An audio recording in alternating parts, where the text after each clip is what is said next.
Hi friends, welcome to my channel. അപ്പം ഇന്ന് നമ്മളുടെ രാത്രിയിലത്തെ ഫുഡ് എന്താണെന്ന് വെച്ച് കഴിഞ്ഞാൽ ഹലീമാണ് കേട്ടോ. ഇത് നമ്മുടെ ഹൈദരാബാദ് എന്താ പറയുക, നോമ്പിൻ്റെ സീസണൊക്കെ കഴിഞ്ഞാൽ ഭയങ്കര ഫേമസ് ആയിട്ടുള്ള ഐറ്റം കേട്ടോ. നമുക്ക് ചിക്കൻ, മട്ടൻ, അതുപോലെ തന്നെ ബീഫ് പലതരത്തിൽ നമുക്കിത് മേടിക്കാൻ കിട്ടും കേട്ടോ. ഇതിപ്പോൾ ഞാനിവിടെ ഓൺലൈനായിട്ട് മേടിച്ചത്. ഇവിടെ ചേട്ടനില്ലല്ലോ, അപ്പോൾ പോയി വാങ്ങാനൊക്കെ ബുദ്ധിമുട്ടാണല്ലോ. ഇതിവിടെ ചേട്ടനൊക്കെ ഉള്ള സമയത്ത് ഞങ്ങളെപ്പോൾ പുറത്ത് പോകാമെങ്കിലും മെയിനായിട്ട് വാങ്ങുന്ന ഒരു ഐറ്റമാണ് കേട്ടോ. നമ്മുടെ നാട്ടിൽ എന്താ പറയുക, കോഴിക്കഞ്ഞി എന്നൊക്കെ പറയില്ലേ, അതിൻ്റെ ഒരു വേറൊരു വേർഷനാണെന്നൊക്കെ പറയാം കേട്ടോ. ഇത് ഭയങ്കര അടിപൊളി ടേസ്റ്റ്. അപ്പം ഞാൻ കാണിച്ചു തരാം കേട്ടോ എങ്ങനെയാണ്. അത്യാവശ്യം നല്ലൊരു ക്വാണ്ടിറ്റി ഉണ്ടാവും കേട്ടോ. ഇതിപ്പോൾ ഞാനൊരു സിംഗിൾ പാക്കാണ് മേടിച്ചത്, എന്നാൽ പോലും കുറച്ചുകൂടെ ക്വാണ്ടിറ്റി ഉണ്ടാവും കേട്ടോ. അതിപ്പോൾ 2 സ്പൂണൊക്കെ അവർ വെച്ച് തന്നിട്ടുണ്ട് നമുക്ക്. ഇതിൻ്റെ കൂടെ ഞാൻ പറഞ്ഞല്ലോ, ഞാനിപ്പോൾ ഇന്ന് ഓൺലൈനാണ് മേടിച്ചത്. ഇപ്പോൾ ഇവിടെ ചേട്ടനൊന്നും ഇല്ലല്ലോ. നമ്മളിവിടെ തന്നെ ഒരു ഇറാനി ഹലീം ഉണ്ട് കേട്ടോ. അത് ഭയങ്കര അടിപൊളി, ഭയങ്കര വലിയ എന്താ പറയുക, നമുക്ക് ഫാമിലി പാക്കൊക്കെ ആയിട്ട് കിട്ടും കേട്ടോ. ഇതും നമുക്ക് ഫാമിലി പാക്കായി വാങ്ങണമെങ്കിൽ അങ്ങനെയും വാങ്ങാം. ഇതിൽ മെയിനായിട്ടുണ്ടല്ലോ, ഫസ്റ്റ് ഇവർ കാഷ്യൂ ഒക്കെ ഇട്ടുണ്ടാവും, അതുപോലെ നെയ്യ് ഒഴിച്ചിട്ടുണ്ട്. അത് ഭയങ്കര നെയ്യൊക്കെ ഒഴിച്ചിട്ടാണ്. അതുപോലെ ഇത് കണ്ടോ, ഞാനിത് ചിക്കൻ്റെ ഹലീമാണ് ഇന്ന് മേടിച്ചത് കേട്ടോ. ഇതിൽ ലാസ്റ്റ് അവർ നമ്മൾ ഇതൊക്കെ എടുക്കുമല്ലോ, ഹലീമൊക്കെ ഇട്ടതിന് ശേഷം ഇതിൻ്റെ മേലെ അവർ നെയ്യ് ഒഴിച്ചിട്ട് അതുപോലെ തന്നെ കാഷ്യൂ ഒക്കെ ഇട്ട് നാരങ്ങ ഒന്ന് പിഴിയും കേട്ടോ. ഞാൻ പറഞ്ഞില്ല, നമുക്ക് നാരങ്ങയൊക്കെ പിഴിയട്ടോ. അവർ നാരങ്ങയൊക്കെ അതിൽ വെച്ചിട്ടുണ്ടാവും, നമുക്ക് ആവശ്യമുണ്ടെങ്കിൽ പിഴിയാം കേട്ടോ. എനിക്കിഷ്ടം കേട്ടോ അത്. ഇപ്പോൾ ചേട്ടനത് കഴിക്കുമ്പോൾ നാരങ്ങയൊന്നും പിഴിയുന്നതൊന്നും ഇഷ്ടമല്ല, കുറച്ച് പുളിപ്പൊക്കെ അല്ലേ, അതുകൊണ്ട് കേട്ടോ. എന്നിട്ട് ഇതെല്ലാം കൂടെ മിക്സ് ചെയ്തിട്ടാണ് നമ്മളിങ്ങനെ കഴിക്കുക കേട്ടോ. കേട്ടോ, ഇങ്ങനെയാണ് കേട്ടോ ഉണ്ടാവുക. നമ്മൾ ഹൈദരാബാദിലൊക്കെ വരികയാണെന്നുവെച്ചെങ്കിൽ നോമ്പ് സീസണൊക്കെ ആണെങ്കിൽ നമ്മൾ മസ്റ്റായിട്ട് ട്രൈ ചെയ്യേണ്ട ഒരു ഐറ്റമാണ് കേട്ടത്. ആദ്യം വന്ന സമയത്തുണ്ടല്ലോ, ഇവിടെ ഹൈദരാബാദിലൊക്കെ വന്ന സമയത്ത് എനിക്ക് തീരെ ഇഷ്ടമല്ലായിരുന്നു കേട്ടോ.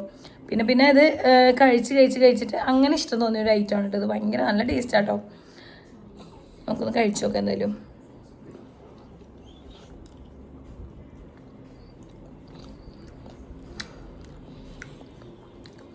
ചെറിയ ചൂടൊക്കെ ഉണ്ടാവും, ചൂട് കൊടുക്കണം കഴിക്കാൻ ഏറ്റവും ടേസ്റ്റ്. ഒരു സത്യം പറഞ്ഞാൽ എങ്ങനെ ഉണ്ടാക്കുന്നതെന്ന് വെച്ച് കഴിഞ്ഞാൽ, അടുപ്പത്ത് ചട്ടിയൊക്കെ വെച്ചിട്ട് ഒരാഴ്ച മുന്നേ തുടങ്ങട്ടെ. നോമ്പ് തുടങ്ങുന്നതിൻ്റെ ഒരാഴ്ച മുന്നേ ഇതിൻ്റെ കനലൊക്കെ ഇട്ട് സെറ്റാക്കി പിന്നെയാണ് ഇവർ ഈ ഹലീം ഉണ്ടാക്കാനുള്ള സെറ്റപ്പൊക്കെ ഉണ്ടാക്കി ചെയ്യുന്നത് കേട്ടോ.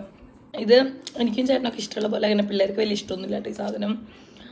അവർക്ക് എന്തോ ഇങ്ങനെ ചിക്കനാണല്ലോ ഇതിങ്ങനെ, എന്താണെന്ന് വെച്ചാൽ മീറ്റിൻ്റെ ഇങ്ങനെ അവർക്ക് ഇങ്ങനെ എടുക്കുന്നത് അവർക്ക് ഇഷ്ടമല്ല കേട്ടോ.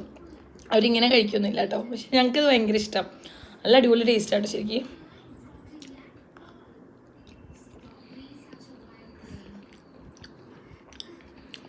നമ്മൾ കഴിക്കുമ്പോഴല്ലോ നെയ്യിൻ്റെ ഒക്കെ ടേസ്റ്റ് നന്നായിട്ട് നമുക്കറിയാൻ പറ്റും.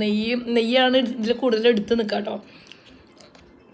സത്യം പറഞ്ഞാൽ വണ്ണം ഇല്ലാത്ത ആൾക്കാരൊക്കെ ഉണ്ടെങ്കിലോ, വണ്ണം വയ്ക്കാത്ത ആൾക്കാരൊക്കെ ഒരാഴ്ച സത്യം പറഞ്ഞാൽ ഈ സാധനം കഴിച്ചാൽ മതി. നല്ല അത്യാവശ്യം വണ്ണം വയ്ക്കും. ഫുൾ നെയ്യിലാണ് ഇവർ ചെയ്യുന്നത്. നെയ്യ് ഒഴിച്ചിട്ടാണ് ഇത് ഇങ്ങനെ ഹലീമൊക്കെ ഉണ്ടാക്കി. പിന്നെ ഫുൾ മീറ്റാണല്ലോ ഇത് ചെയ്യുന്നത്. നല്ല കേട്ടോ. ഞാനിവിടെ ഇപ്പോൾ ഓൺലൈനിലാട്ടോ മേടിച്ചത്. ഇപ്പോൾ എനിക്ക് മാത്രമല്ല, ഇപ്പോൾ നമ്മൾ പുറത്തേക്ക് അങ്ങനെ പോകലില്ലല്ലോ. ചേട്ടനുണ്ടെങ്കിൽ പിന്നെയും പുറത്തേക്ക് പോകട്ടെ. അപ്പോൾ നമ്മളിപ്പോൾ ഓൺലൈനിൽ ഇങ്ങനെ മേടിച്ച് ചിക്കനാട്ടോ മേടിച്ചത്. ഞങ്ങൾ സാധാരണ പിസ്ത ഹൗസിലേ മേടിക്കാറ്. പിസ്ത ഹൗസിലാട്ടോ അടിപൊളി, കുറച്ചുകൂടി അടിപൊളി. പക്ഷേ അത് മട്ടൻ ഹലീമാണ് നമ്മൾ കൂടുതലും കഴിക്കാറ്. പക്ഷേ ഇപ്രാവശ്യം എനിക്ക് ചിക്കൻ കഴിക്കാൻ തോന്നിയിട്ട് അപ്പോൾ അങ്ങനെ ചിക്കൻ്റെ ഹലീമാട്ടോ മേടിച്ചത്. വേറെ ഒരു റെസ്റ്റോറൻറ്റ് ഉണ്ട്, മെഹഫിൽ എന്ന് പറഞ്ഞിട്ട്, പിസ്ത ഹൗസ് പോലൊക്കെ തന്നെ കുറച്ചുകൂടെ ഫേമസ് ആയത്. അപ്പോൾ ഞാൻ അവിടെ നിന്നാട്ടോ ഇപ്രാവശ്യം മേടിച്ചത്. ഇത് ഞാൻ ഒരിക്കലും ഉണ്ടാക്കി ട്രൈ ചെയ്തിട്ടുണ്ട് കേട്ടോ. യൂട്യൂബൊക്കെ നോക്കിയിട്ടാണ് ഉണ്ടാക്കിയിട്ടുള്ളത്. അന്ന് ഒരു തവണ കഴിക്കാൻ ഭയങ്കര ഇഷ്ടം തോന്നി, കൊതിയായിട്ട്. അത് ആ കൊറോണ ടൈമിലായിരുന്നല്ലോ. അപ്പോൾ ഇങ്ങനെ നോമ്പിൻ്റെ സമയത്തൊന്നും ഇങ്ങനെ കടകളൊന്നും ഇങ്ങനെ ഓപ്പൺ അല്ലല്ലോ. അപ്പോൾ ഇങ്ങനെ അത്രയും ഇതായിട്ട് കഴിക്കാൻ തോന്നിയിട്ട് യൂട്യൂബൊക്കെ നോക്കി ഉണ്ടാക്കിയതാണ് കേട്ടോ. അപ്പോൾ ഞാനിതിൽ എന്താ ചെയ്തതെന്ന് വെച്ച് കഴിഞ്ഞാൽ, നമ്മൾ ഇതിൽ എന്തൊക്കെയാണ് ഇടുകയെന്ന് വെച്ച് കഴിഞ്ഞാൽ, പയറുവർഗ്ഗങ്ങൾ കുറേ ഇടും, പിന്നെ നുറുക്ക് ഗോതമ്പ്, ഓട്സ്, പിന്നെ അങ്ങനെ കുറേ സാധനങ്ങളൊക്കെ ഇടും കേട്ടോ. പിന്നെ അതെല്ലാം വേവിച്ച് വെച്ചിട്ട് അതിൻ്റെ കൂടെ നമ്മൾ ചിക്കനും കൂടെ വേവിക്കും. ചിക്കനും കൂടെ വേവിച്ച് ഇതെല്ലാം കൂടെ ഒന്നിച്ച് വേവിച്ച് നമ്മൾ കുഴച്ചെടുക്കുന്ന പോലെ ആ ഒരു പരിവാണ് കേട്ടോ ഇത് സത്യം പറഞ്ഞാൽ. അപ്പോൾ അതുകൊണ്ടാണ് ഞാൻ പറയുന്നത്, നല്ല അടിപൊളി ടേസ്റ്റ്. ഉണ്ടാക്കി കഴിഞ്ഞാൽ തന്നെ നമുക്ക് മനസ്സിലാമോ ഇതെല്ലാം ഇട്ടിട്ടാണോ നമ്മൾ ഉണ്ടാക്കുന്നതെന്ന്. ഇത് ട്രൈ ചെയ്യാത്തവരാണെങ്കിൽ എന്തായാലും ട്രൈ ചെയ്യണം കേട്ടോ.